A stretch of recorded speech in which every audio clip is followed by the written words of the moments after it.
بسم اللہ الرحمن الرحیم۔ جی بیٹا، زکوٰۃ کے حوالے سے عموماً یہ سوال بھی زیر بحث ہوتا ہے کہ ہمارے یہاں بینک سے بھی زکوٰۃ کی کٹوتی ہو جاتی ہے۔ اگرچہ یہ آپشن ہے آپ کے پاس کہ آپ وہاں سے زکوٰۃ کی کٹوتی نہ کروائیں، لیکن بہرحال اگر کسی کی بینک سے زکوٰۃ کی کٹوتی ہو جاتی ہے یا کسی بھی سرکاری ادارے سے، سرکاری محکمے سے زکوٰۃ کی کٹوتی ہو جائے تو آیا وہ شخص بری ذمہ ہو جائے گا یا وہ شخص بری ذمہ نہیں ہوگا؟ تو یہ سوال عموماً ہمارے یہاں علمی حلقے کے اندر ایک گردش بھی کرتا ہے، اور اس میں شبہات یوں بھی پیدا ہوتے ہیں کہ وہ زکوٰۃ جو ہے اپنے محل پہ جاری ہے یا اپنے محل پہ نہیں جاری، یا اس مال میں آگے خیانت ہو رہی ہے یا اس کا حق ادا ہو رہا ہے، چونکہ ہمیں کنفرم نہیں ہوتا۔ اس وجہ سے شک و شبہات وہ سے پیدا ہو جاتے ہیں کہ جس کی زکوٰۃ کٹی ہے تو آیا اس کی زکوٰۃ ادائیگی کا حکم ہم لگا دیں گے، وہ بری ذمہ ہو گیا یا نہیں ہو گیا؟ تو اس کے اندر یاد رکھ لیجئے گا، میں آپ کو ایک حدیث سناؤں گا۔ اللہ کے رسول صلی اللہ علیہ وآلہ وسلم نے اس معاملے کے اوپر ہمیں اور آپ کو ایک واضح حکم ارشاد فرما دیا، اور وہی حکم ہونا چاہیے تھا، اس لیے کہ ہمارا دین طاقت سے زیادہ تکلیف نہیں دیتا۔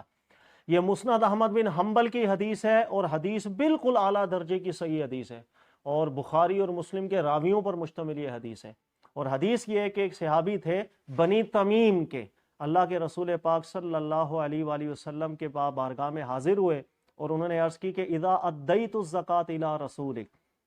اے اللہ کے رسول صلی اللہ علیہ وسلم، آپ کے نمائندے ہمارے پاس آتے ہیں زکوٰۃ لینے کے لیے، ہم ان کو زکوٰۃ دے دیتے ہیں، فقد بریت منہا الی اللہ ورسولہ، میں صرف اس نمائندے کے ہاتھ میں زکوٰۃ دے دوں بس، تو کیا میں بری ہو جاؤں گا اللہ کی بارگاہ میں؟ تو اللہ کے رسول پاک صلی اللہ علیہ وسلم نے ارشاد فرمایا، نعم، جی ہاں، اذا ادیتہا الی رسولی، جب تو ہمارے نمائندے کو زکوٰۃ دے دے گا، فقد بریت منہا، تو بری ہو جائے گا، فلک اجرھا، اللہ تعالیٰ تجھے ثواب بھی دیں گے، واسمھا علی من بدلھا، اب اگر اس ہمارے نمائندے نے خیانت کی، اللہ کا جو گناہ ہے، اللہ کا جو عذاب اور گرفت ہے وہ اس کے لیے ضرور ہوگی، تجھے اس پر کوئی اثر نہیں آئے گا۔ یہ حدیث ہے بالکل اعلیٰ درجے کی، ثقات راویوں پر مشتمل ہے، جس میں واضح طور پر اللہ کے رسول پاک صلی اللہ علیہ وسلم نے ایک چیز ہمیں بیان فرما دی کہ جس وقت حکومتی نمائندے آپ سے زکوٰۃ لیں اور آپ ان کے حوالے اپنی زکوٰۃ کر دیں، ہمارے لیے وہ برات ہو جائے گی، ہمیں اجر بھی اللہ کی بارگاہ سے مل جائے گا۔ اب اگر وہ خیانت کرے گا، وہ جانے، اور اللہ رب العزت کا ان کا آپس کا معاملہ جانے، ہمارے لیے زکوٰۃ کی ادائیگی کا حکم بھی ہوگا، ہمارے لیے ثواب بھی ہوگا انشاءاللہ تعالی۔ لہٰذا سرکاری اداروں کے اندر کسی بھی طرح زکوٰۃ کی کٹوتی ہوگی تو لوگ بری ذمہ ہو جائیں گے، لوگ بری ذمہ ہو جائیں گے اس سے۔